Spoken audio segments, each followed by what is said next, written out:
నీలకంఠపురం అనే చిన్న గ్రామంలో అనుకునే ఒక అందమైన కథ మొదలైంది. అక్కడి పరిసరాలు ప్రకృతి అందాలతో నిండి ఉండేవి. ఆ గ్రామంలో ఒక పేద కుటుంబం ఉండేది. ఆ కుటుంబంలో ఒక చిన్న పిల్లాడు ఉండేవాడు.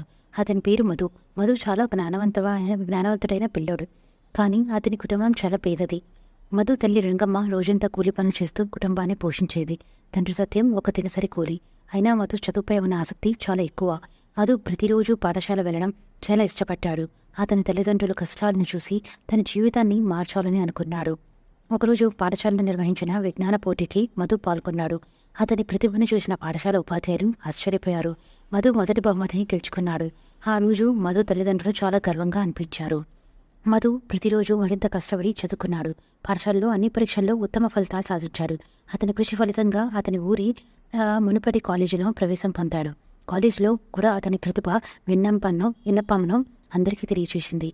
కాలేజీ పూర్తయిన తర్వాత మధు ఒక పెద్ద కంపెనీలో ఉద్యోగం పొందాడు.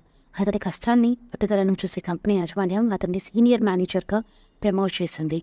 మధు తన కుటుంబాన్ని ఆర్థికంగా సహాయపడుతూ తన ఊరికి సేవ చేసేవాడు.